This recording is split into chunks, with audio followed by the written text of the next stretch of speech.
बोलिए लखन सिया रामचंद्र की जय। राम रमेति रमेति रवि राम मनोरमे सहस्रनाम तातुल्यम् राम नाम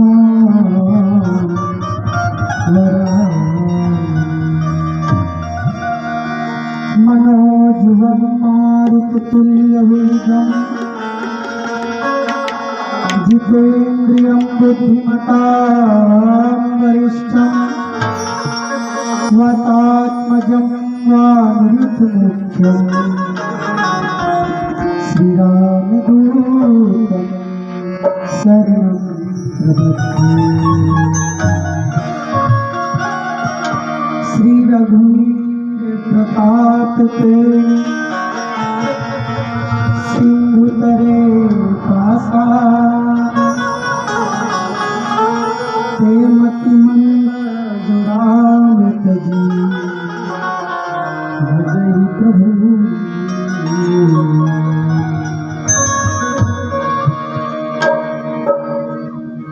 मानस मंच पर विराजमान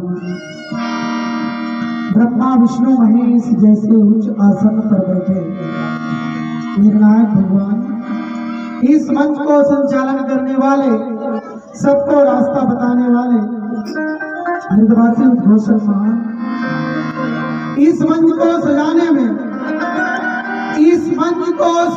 में जिन्होंने दिया है दान, आयोजन समिति के समस्त सज्जन सियान, हरिओम मानस परिवार काम कर रहा गुरु जिला बालक छत्तीसगढ़ की ओर से सत है प्रणाम, सत है प्रणाम, सत है प्रणाम स्वीकार कीजिएगा। सचमुच ये सलाई टोला का गांव अवध सा लग रहा है। तो इतनी तन्मयता इस गांव वालों में आज संभवतः 3 दिनों तक आप सभी मानस की कथा सुन रहे हैं। आप सबके मन में राम बसा हुआ है और मैं आप सबको प्रश्न करना चाहूंगा। आप सभी राम प्रेमी हैं और राम अवध में आने वाले हैं। किनको खुशी हुई है? आप सबको खुशी हुई कि नहीं हुई? अवध में राम आ रहे हैं। क्योंकि 500 वर्षों का संघर्ष हिंदू जनमानस को आज प्रतिफल मिलने वाला है। 500 वर्षों में जिन्होंने कितनी तपस्या किया, कई लोगों को गोलियों से भून दिया गया, कार सेवकों को, कई का माता का कोख उजड़ गया, कई माँ की उसकी मांग की सिंदूर उजड़ गया, कई भाई का राखी नष्ट हो गया। फिर भी राम को पाने के लिए, राम को लाने के लिए संघर्ष जारी रहा। लेकिन आज हम सबको खुशखबरी मिली है कि कल राम लला विराजमान होने वाले हैं। आइए चलिए मैं बोलूंगा जय श्री राम, खुशी में आप बोलेंगे जय जय श्री राम, जय श्री राम, जय श्री राम। आप सबकी आवाज कम से कम अवधपुर वासी के अवध तक तो ना जाए, कम से कम कुज्जी, राजा कुज्जी तक तो जाए, वो लोग भी जान जाए कि यहाँ भी मानस की कथा हो रही है। और यहाँ के जनमानस को इतनी खुशी है राम लला के आने में कि इतनी खुशी है कि वो जोरदार जयकारा लगाएंगे और पूरी ताकत के साथ, जिसमें जिसकी जितनी ताकत है वो पूरी ताकत लगा देंगे। जय श्री राम, जय श्री राम, जय श्री राम। धन्यवाद। खुशी का पल, आनंद का पल, सचमुच कितनी आनंदमयी पल है और आपके गांव राममय हो गया है। और यहाँ संभवतः मानस कथा प्रारंभ के पहले गांव के लोग बहुत सुंदर कलश यात्रा भी निकाले थे, जिनका दृश्य हमें दिख रहा है। आप सबको प्रणाम करते हैं। क्योंकि ऐसे कलिकाल में अगर किसी को भी कहा जाए चलना रे बाबू राम कथा सुने लगा, तो का कथे जानता का फायदा, चलना रे भैया भागवत कथा सुनना है जी, तो का कथे का फायदा, चलना रे भैया भजन हुआ थे जी, भजन सुनना है का फायदा। अब मैं पूछूं फुकुर फुकुर बीड़ी पिया था है, तो बीड़ी पिए से का फायदा बता। रोज भट्टी में जाकर दारू पीते हो, उसका क्या फायदा, जिसमें साफ लिखा रहता है स्वास्थ्य के लिए हानिकारक है, लेकिन पिए जा रहा है, मरे जा रहा है। लेकिन जिसको सुनने से भवसागर पार हो जाते हैं, सुनी समुझाई जन मुदित मन मंजई अति अनुराग लाई चार फल अचल तनु साधु समाज प्रयाग। चार फल मिलते हैं, सुन कर समझ कर अपने जीवन में अनुराग प्रकट हो जाए ना, निश्चितता चार फल अर्थ धर्म काम मोक्ष की प्राप्ति होती है। और जिसमें इतनी ताकत है उसको तो सुनने के लिए लोग ललायत भी नहीं होते हैं।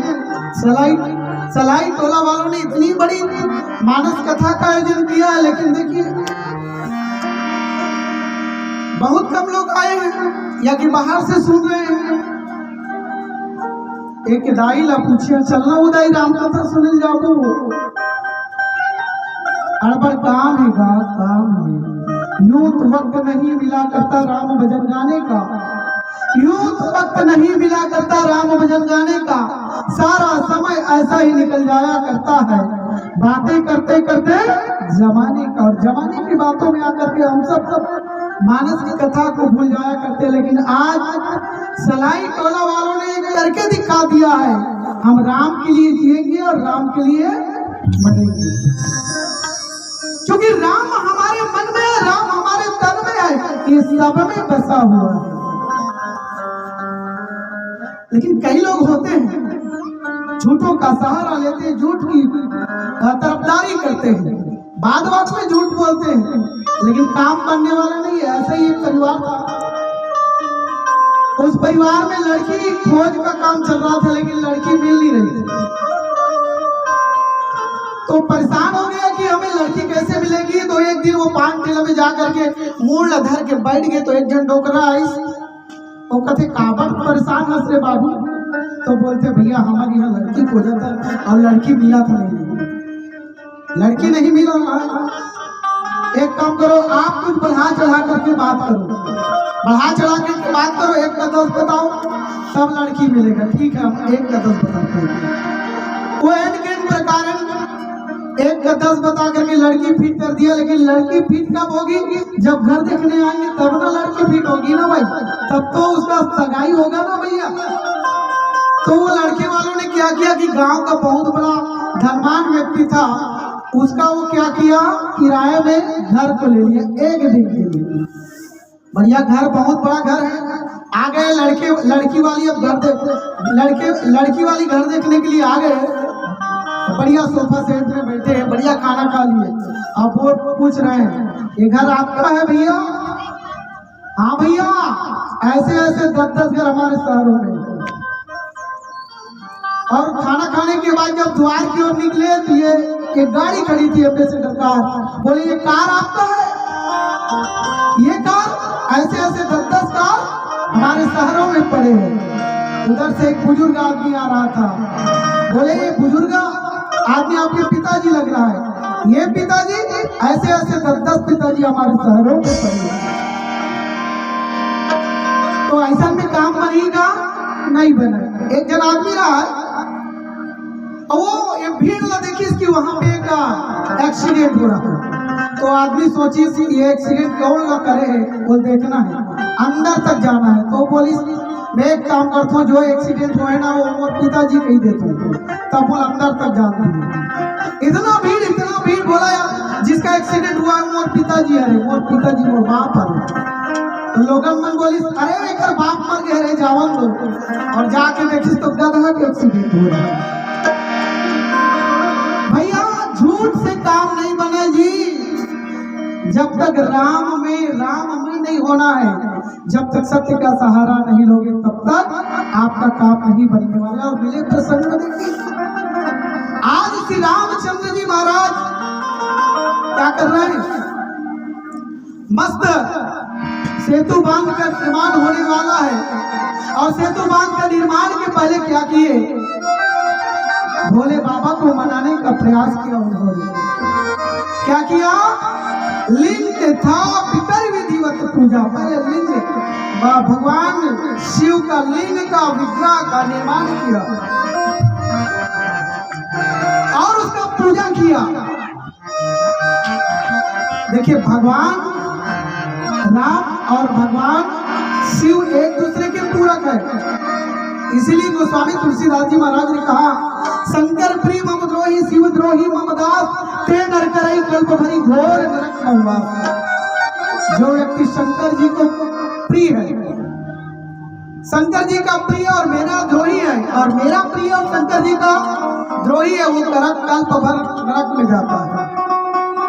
बढ़िया शंकर जी का विग्रह का पूजा हुआ, लिंग का निर्माण हुआ। और आप ही लोग कहते हैं ना, क्या कहते हैं, एक लोटा जल सभी समस्या का, एक लोटा जल। हाँ, आज श्री रामचंद्र जी ने बढ़िया, चूंकि सेतु बांध का निर्माण करना है, और श्री रामचंद्र जी महाराज के टीम में 2 बानर ऐसे थे, नल और नील। नल और नील 2 बानर ऐसे थे, वो ब्रह्मा के मतलब पुत्र कहा जाए। वो उनको एक श्राप मिला था कि बचपना में वो क्या करते थे, ऋषि मुनि जो पूजा करते थे ना, वो शालिग्राम को वो समुद्र में छोड़ दिया करते थे। पत्थर से बने शालिग्राम मूर्ति को वो समुद्र में छोड़ दिया करते थे। ऋषि मुनियों ने कहा, अरे तुम हमारे भगवान को पानी में डाल देते हो, हम पूजा कैसे करेंगे। जाओ आज से जिस पत्थर को, जिस विग्रह को पानी में डालोगे वो तैरने लग जाएंगे। और नल नील ने आया, और देखिए यहाँ पर जिस पत्थर में राम लिख रहे हैं सब तैरने लग रहे हैं। जिस पत्थर में राम राम लिख रहे हैं सब तैरने लग रहे हैं, और सेतु बांध का निर्माण हो रहा है। रावण को जब पता चला, अरे ये पत्थर में राम लिख रहा है और राम तैरने लग रहा है। रावण के जो मंत्री संतरी थे, महाराज ये तो बहुत बड़ी शक्ति का बात हो गया, क्योंकि जिस पत्थर में राम लिख रहा है वो तैर रहा है, सेतु बांध का निर्माण हो रहा है। आप में भी कोई क्वालिटी है कि नहीं महाराज, आप में भी क्वालिटी है कि नहीं। चलो मैं भी करता हूँ। उन्होंने भी क्या किया, एक पत्थर लिया, उसमें रावण लिखा, और रावण लिखा और समुद्र में डाल दिया, वो भी तैरने लगा। रात्रिकालीन जब मंदोदरी बोली रावण से, बताओ प्रिय, बताओ पतिदेव, तुझमें तो इतनी क्वालिटी नहीं है कि रावण का नाम लिखते ही लिख के पानी में डालने से तैर जाए। तो रावण बोला, मैं सत्य बताऊं मंदोदरी, मैंने क्या किया, हालांकि लिखा था रावण, लेकिन मैंने क्या किया, मैंने यही बोला, ऐ पत्थर तुझे राम की कसम है, मेरे द्वारा छोड़ा हुआ पत्थर जो डूबा इसलिए होता है। बोलो भक्त भगवान, श्री रघुवीर प्रताप ते सिंधु तरे पाषाण, ते मति मंद जो राम तुझी भजई जाए प्रभुआन। ये राम का कृपा है, राम का प्रताप है। जिस पत्थर में राम लिखा जा रहा है वो पत्थर तैर जा रहा है, और जिस पत्थर में राम लिखा है और वो जिस पत्थर को सौभाग्य मिला वो तो तैर रहा है भैया। और हम लोग भी तो पत्थर है ना, है कि नहीं? कौन कौन पत्थर बनना चाहेगा जिसमें राम लिखा रहेगा? पत्थर मतलब जड़, और जिस जड़ में राम का उदय नहीं हुआ उसमें राम लिखना बहुत जरूरी है। तो राम लिखेगा कौन? संतरी लोग, संत लोग ही तो राम लिखेंगे आपके मस्तक पर, आपके मन पर। तभी तो आप तैरने लग जाओगे। कब तैरोगे? भव सागर पार होने के लिए तैरोगे। आइए हम सब पत्थर बनेंगे और राम के चरणों में जाएंगे। लेकिन आप सब मुझे एक वादा कर लीजिए, इस भजन को आप सब साथ देंगे कोरस के साथ, लेकिन तालियां खूब बजाना, बजाएंगे ना तालियां? लेकिन एक बात और मैं बोलूं, आज प्रतियोगिता हो रहा है हमारे पुरुष वर्ग और महिला वर्ग। अब मैं आप लोगों को प्रतियोगिता के माध्यम से बोलना चाहूंगा, जो अच्छा तालियां बजाएगा, भजन गाएगा वो पहला आएगा, और जो कम बजाएगा वो दूसरा आएगा। हमारे निर्णायक पीछे बैठे हुए हैं, वो निर्णय करने वाले हैं। चले, तैयार है ना सभी लोग? चलिए। लखन सिया रामचंद्र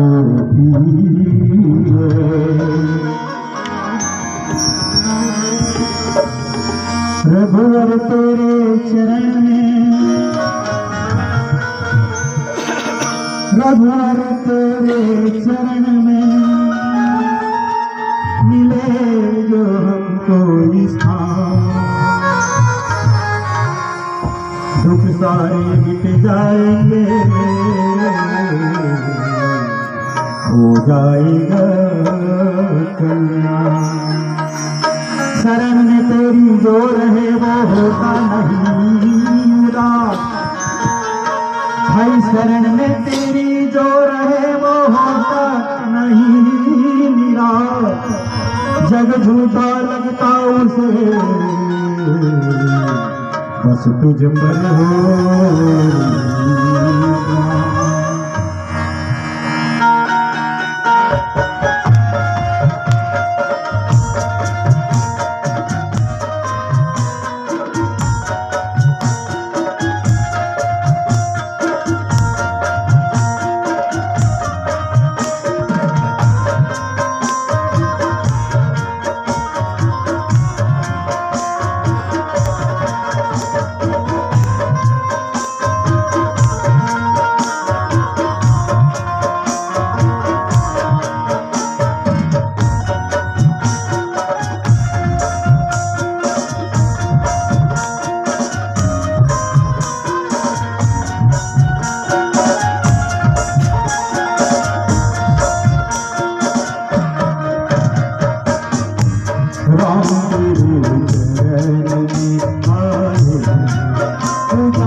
यही कामना करें कि हम पर भी राम की कृपा हो। किसी कवि ने कहा क्या, बागों में फूलों की रक्षा करता है माली, बागों में फूलों की रक्षा करता है माली। अजी आनंद तभी आती है, अजी आनंद तभी आती है जब भजन में बजता हो ताली, जब भजन में बजता हो ताली। चलिएगा।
चूंकि चलते चलते चलते बहुत दिन बीता, चलते चलते चलते बहुत दिन बीता, मिला न कोई ठिकाना। अजी यमराजा के पास रे भाई, अजी यमराजा के पास रे भाई, नहीं चलेगा तेरा कोई बहाना, नहीं चलेगा तेरा कोई बहाना। चलेगा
समाज सेतु बांध के निर्माण में एक शख्स का भी योगदान है, उसका नाम है गिलहरी।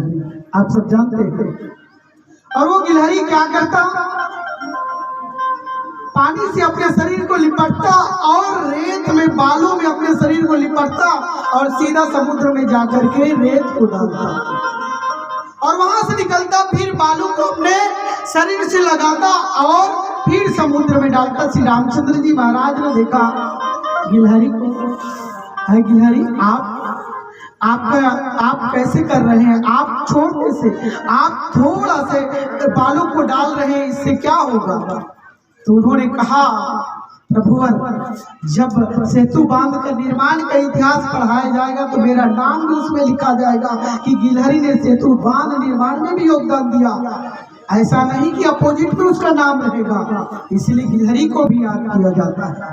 और बाबा ने क्या किया, क्या कहा, श्री रघुवीर प्रताप ते सिंधु तरे पाषाण। ये भगवान की कृपा है, पत्थर भी तैरने लग जाते हैं।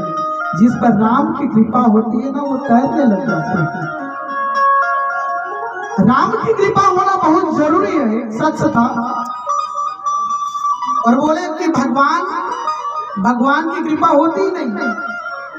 एक बहुत बड़े महात्मा थे और उसका बहुत बड़ा असर था। बोले कि भगवान की कृपा से सबको अन्न मिलता है। महात्मा जी ने बोले भगवान की कृपा होता है ना तो कभी भी किसी को भूखा नहीं मरना पड़ता। उन्होंने कहा कि मैं जब खाऊंगा ही नहीं तो कौन खिलाएगा, बताइए। तो महात्मा जी ने कहा अगर तुम नहीं खाओगे तुझे मुट्ठा मारकर भी खिलाना पड़ेगा, तब भी खाओगे। ऐसा हो ही नहीं सकता।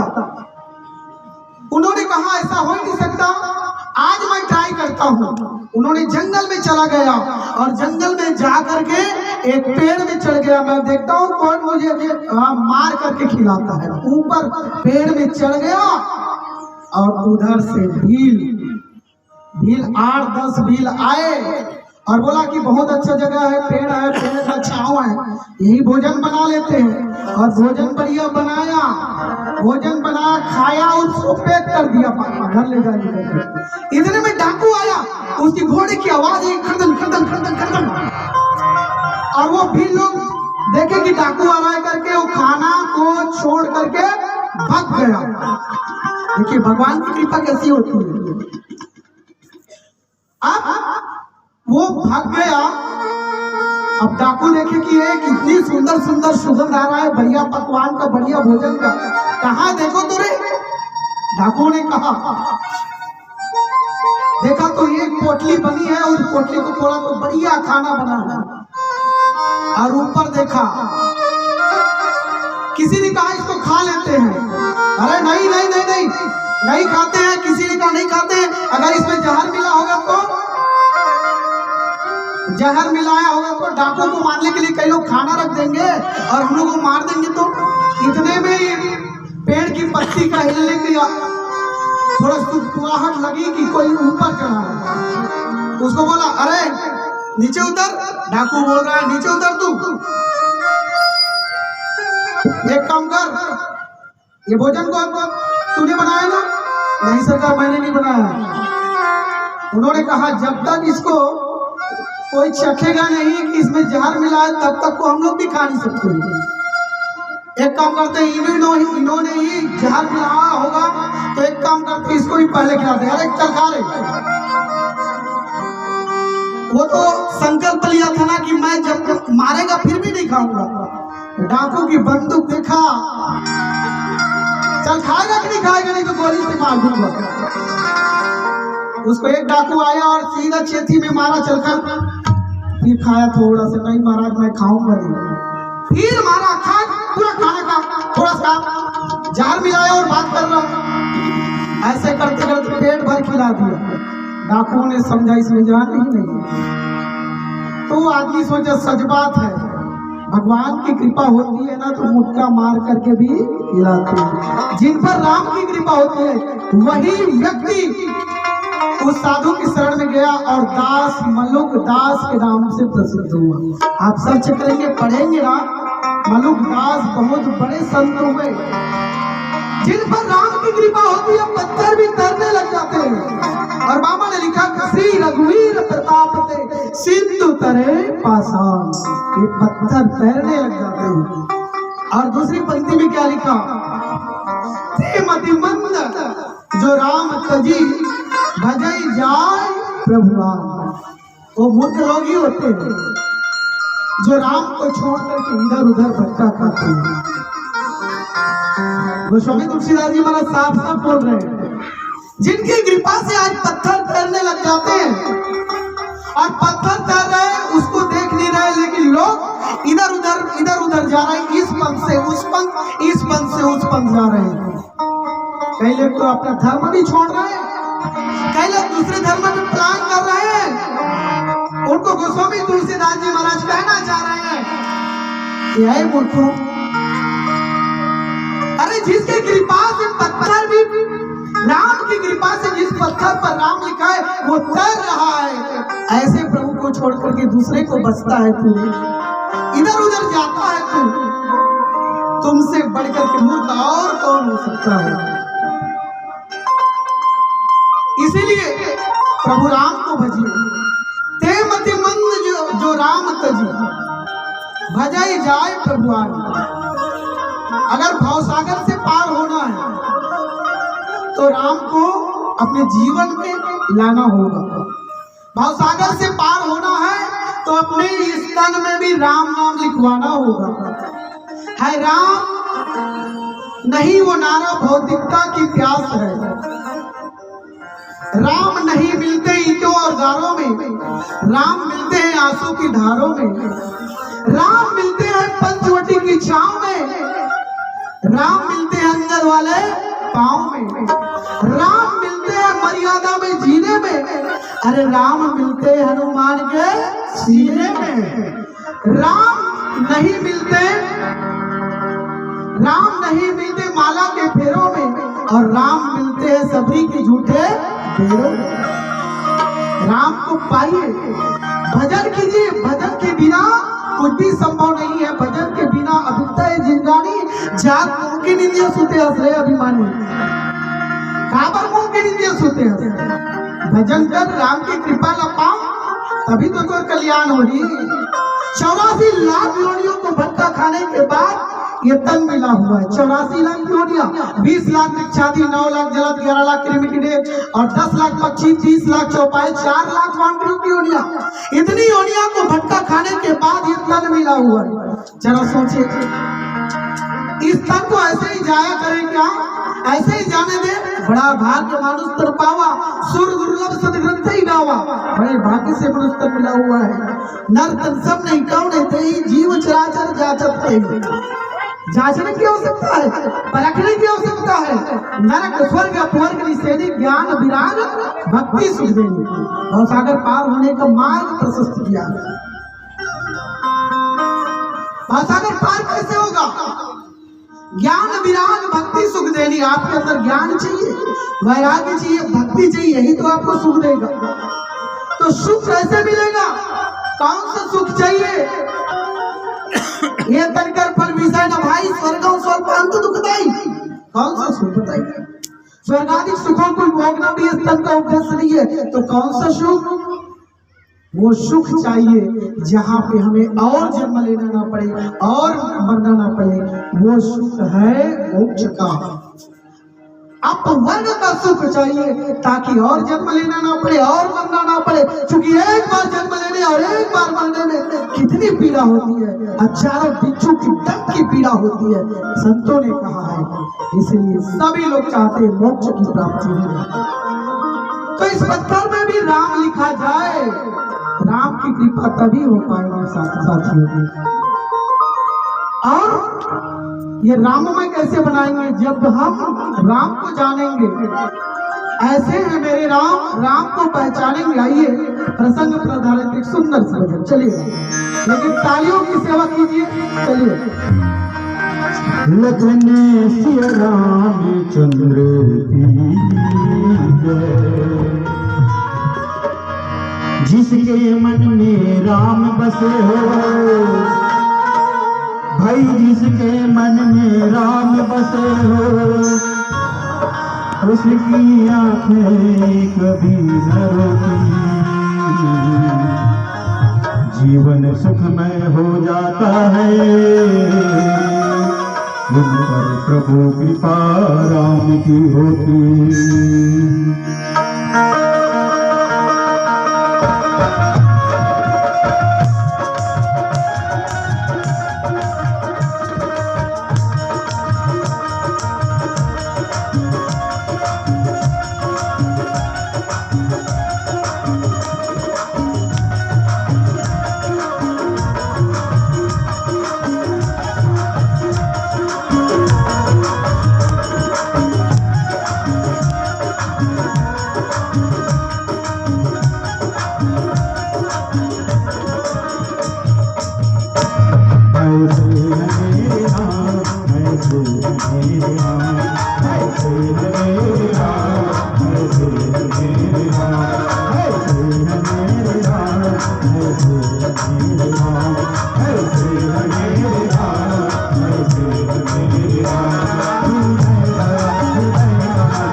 संरक्षण करो।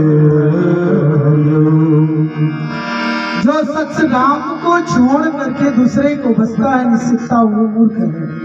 आपने देखा रावण श्री राम को तज दिए हैं, श्री राम के आदर्शों को तज दिए हैं, श्री राम को भगवान मानने से इनकार कर रहा है, तो मूर्ख है कि नहीं। और उनको समझाने का प्रयास भी किया, 14 लोगों ने 17 बार समझाया कि समझ जा, तो समझ जा, राम के शरण में जा, राम को तजो मत, राम को भजो, इसमें तुम्हारा कल्याण है।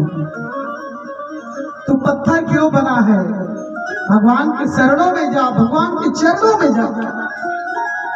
और बहुत सारे लोगों ने भगवान को चुनौती दिया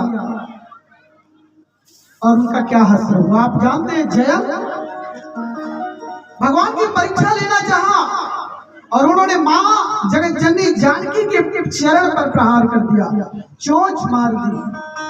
उनकी क्या गलती हुई आप जानते हैं ना। तीनों लोकों में गए, ब्रह्मा के पास गए, भगवान शंकर के पास गए, लेकिन उसकी गति नहीं हुई। अंततः नारद जी महाराज को समझाए, राम के चरणों में जा, राम को मत तज, राम को भज, इसी में तुम्हारा कल्याण है। ऐसे भी हमारा सबका कल्याण हो सकता है। ऐसे ही एक आदमी बड़ा ही ताकतवर था, ध्यान से सुनिएगा, वो बड़ा ताकतवर था, उसका इतना उसका पहुंच था, इतना ताकत था, इतना मायावी आदमी था, मतलब कहा जाए वो जीन टाइप का था, जो भी कहता वो कर देता था। लेकिन वो एक साम्राज्य स्थापित करना चाहता था कि लोग मेरी बातों को माने, मेरा भी भजन करे, मुझे पूजा करे, लोग भगवान की भजन ना करें, मेरा पूजा करें, क्योंकि मेरे पास इतनी ताकत है। ऐसे ही राजा के पास गया और राजा के पास जाकर के बोला कि अरे तू एक काम कर, तू मुझे काम दे, या तो मुझे भगवान मान ले, मुझे या तो मुझे काम दे या तो भगवान मान ले। लेकिन वो तो राम को मानता था, और किसको मानेगा? जो राम का नहीं वो किसी, जोर से बोलिएगा, जो राम का नहीं किसी काम का नहीं। हाँ, वो भगवान राम को बसता था, वो पहुंचे हुए गुरु के शिष्य थे, इतना भगवान को मानते थे। उन्होंने कहा कि मैं आपको काम बताता हूँ। वो बोले हमारे राज्य में नदी नाले नहीं है, नदी बनवा दो, इतनी नदी सिंचाई का साधन बना दो। वो घंटों के काम को मिनटों में कर दिया गया, और मेरे को काम दो, नहीं तो आज तुमको यहीं पे खत्म कर दूंगा, मार दूंगा, काट दूंगा। अब बोला जाओ सीसी रोड बना दो, सीसी रोड बना करके आ गया। क्या काम किया जाए समझ नहीं आ रहा है। वो पहुंचे एक गुरु के पास, अपने गुरु के पास, जिनसे राम नाम की दीक्षा लिया था।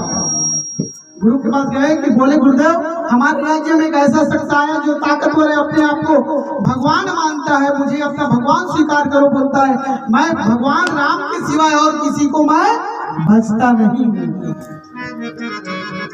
मैं क्या करूँ। उसका गुरुदेव बोला चलो दरबार में मुझे भी ले चलो, मैं उसको देखता हूँ। गुरुदेव आ गए दरबार में, ऐसे ही खचखच बैठे, खचखच से बैठे सभी लोग, इतने लोग बैठे, वैसे ही वहां भी बैठे थे।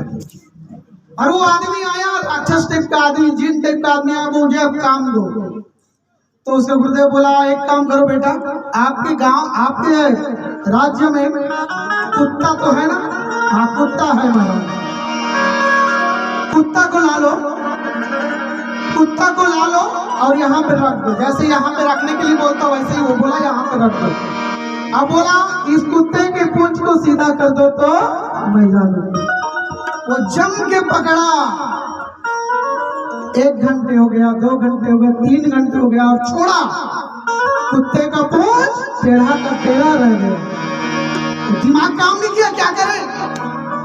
इतना बड़ा पाइप मंगाया रात से, इतना बड़ा पाइप लाना और कुत्ते की पूंछ को जम से बांधा, जम से बांधा कुत्ते की पूंछ को, और बोला राजा एक काम करना, इसको 1 दिन 2 दिन 3 दिन 4 दिन 5 दिन 7 दिन रख देना, और 7 दिन के बाद हम लोग और बैठेंगे, कुत्ते का पुल सीधा हो जाएगा। देखना 7 दिन बीत गया और सभी लोग बैठे हैं सभा में, और बोला गुरुदेव भी साथ में है, उस गुरुदेव जिन्होंने राम नाम की मंत्र का दीक्षा दिया है, और सभी लोग बैठे, सन्नाटा छाया हुआ है। आज कुत्ते का पुल सीधा हो जाएगा तो हमारा इतना बड़ा राजा, इतना बढ़िया राजा, राम राज्य लाने वाला राजा आज मारा जाएगा। लोग सन्नाटे में है।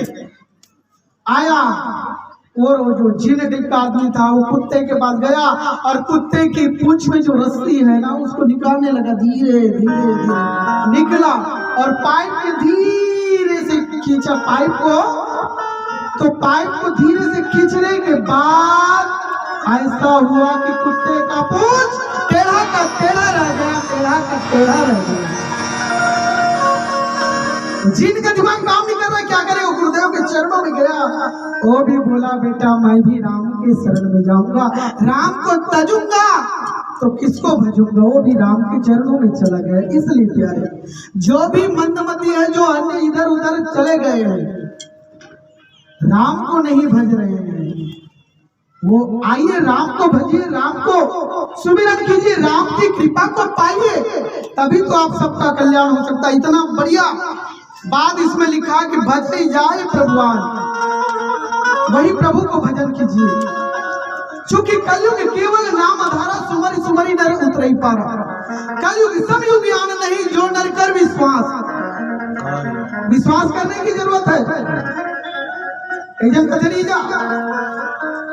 ये जो सेतु निर्माण जो बना है, इसको हम समझ सकते हैं अध्यात्म के लाइन से। हम भी सेतु निर्माण बना सकते हैं जी। कैसे?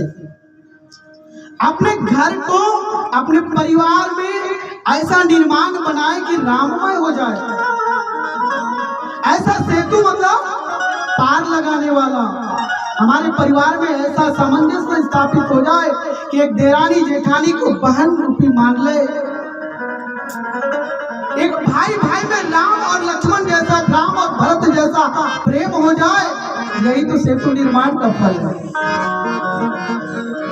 एक सास और बहू में इतनी प्रेम हो जाए कि एक बेटी और माँ में जो प्रेम होता है वो हो जाए। यही तो राम राज्य का फल है। यही सेतु निर्माण करके हम भी भवसागर पार हो सकते हैं। बड़े बड़े लोग इधर उधर भटका खाए और लास्ट में राम के शरण में आए। विभीषण जी महाराज ने भी रावण को कहा कि मुझे आज लात से प्रहार कर रहे हो, चरणों से प्रहार कर रहे हो। मैं आपको कहता हूं, मैं हालांकि छोटा हूं लेकिन आपको समझा रहा हूं, जिनको आप तज रहे हो अगर उसको भज लोगे तो तुम्हारा बेड़ा पार हो जाएगा। मानस प्रेमी संत समाज यही हमें भी समझना है। और क्या हुआ? बांध से जो दिन सुदृढ़ बढ़ावा देगी कृपा निधि के मन भावा। और बड़ा दृढ़ सुंदर पुल बांधा गया, बहुत जबरदस्त बांधा गया पुल को। और ये पुल भवसागर पार होने का रास्ता है। और उस रास्ते से हम सबको जाना है, भजन के सहारे, कीर्तन के सहारे, राम के सहारे। अगर जो व्यक्ति राम की कथा को नहीं गाएगा, राम की कथा को नहीं सुनेगा, राम की भजन को नहीं करेगा तो निश्चितता का यमराजा आएगा, कोड़े में मारते हुए जाएगा। आइए प्रसंग पर आधारित एक भजन लास्ट तक, लेकिन मैं आप सबको कहना चाहूंगा ये लास्ट विदाई भजन है। अभी भी प्रतियोगिता चल रही है। क्या की प्रतियोगिता?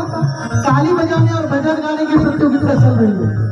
आप सबसे निवेदन कि आप सब, आपके अंदर जितनी ताकत है, क्योंकि ताली बजाने से ना योगा भी होता है, योगा होता है और इससे आपको बड़ा फायदा होता है। आप रामदेव, बाबा रामदेव से पूछ लीजिए, ताली बजवाते हैं ऐसे, तो जम के ताली बजाइए और भजन को भी गाइएगा। आइए चलिएगा। बोलिए लखन सिया रामचंद्र की जय। कितनी भी बिगड़ी हालत हो भाई, कितनी भी बिगड़ी हालत हो, वो पल में देते हैं सुधार, असंभव को संभव करते हैं वो चमत्कार।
ये साथियों, उस जन्म को याद करो, उस जन्म को याद करो, क्या कुछ थे क्या बिल्ली थे, और उस जन्म में कहा करते थे प्रभु एक बार मुझे मनुष्य की योनि तो दे दो ताकि मैं आपका भजन करूं। भगवान ने कहा जा रे पगले, तुझे मनुष्य योनि दिया। जी हाँ, बड़े मिन्नतों से, बड़े ही मिन्नतों से मिला है ये तन, बड़े ही मिन्नतों से मिला है ये तन। सब कुछ छोड़, सब कुछ छोड़, भजन राम के भजन, भजन राम के भजन, भजन राम के भजन। शुक्र है तुमको प्रभु ने तन को दिया, तन को दिया, तन को दिया। शुक्र है तुमको प्रभु ने तन को दिया, तन को दिया, तन को दिया।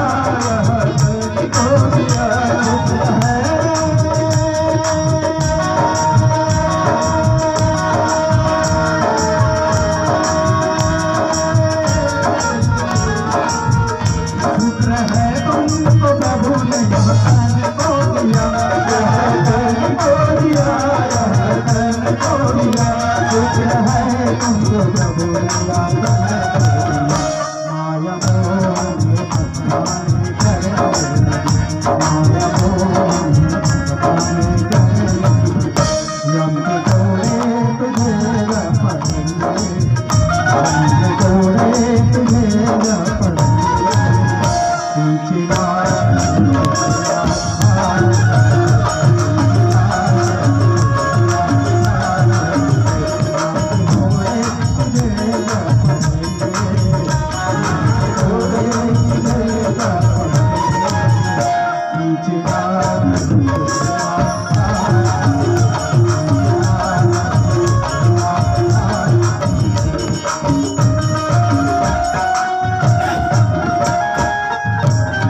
और इस संसार में आने के बाद कहता है यार अभी तो बचपना है, काहे को भजन करना, अभी तो खेलने और कूदने का टाइम है, जरा खेल लेते, जरा कूद लेते। ऐसे करते करते करते करते बुरा जवानी आ जाती है, और जवानी में कहता है अभी तो एंजॉय करने का टाइम है, जरा एंजॉय कर लेते हैं। ऐसा करते करते करते बुढ़ापा आ जाता है। बुढ़ापा में क्या खास भजन कर पाएगा? जी हाँ, बचपन बीता जवानी बीता, बचपन बीता जवानी बीता, बुढ़ापे में रीता ही रीता। अंत समय क्या होगा? अंत समय क्या होगा? जब सुनोगे रामायण और गीता, जब सुनोगे रामायण और गीता। ये समझ लो जुदाई का वक्त आ गया, वक्त आ गया, ये समझ लो जुदाई का वक्त आ गया, वक्त आ गया, वक्त आ गया, ये समझ लो जुदाई का वक्त आ गया। पिया नहीं अमर को पिलाने लगे, पिया नहीं अमर को पिलाने लगे, हमको तोड़े तुझे पड़ेंगे, हमको तोड़े तुझे पड़ेंगे, पीछे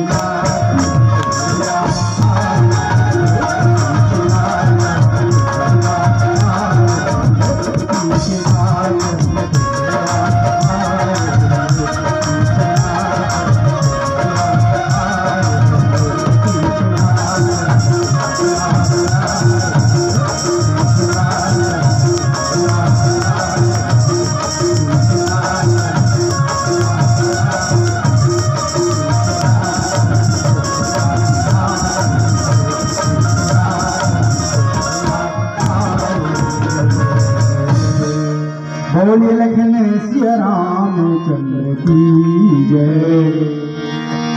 न धन अमर रहता है, न धन का भंडार अमर रहता है।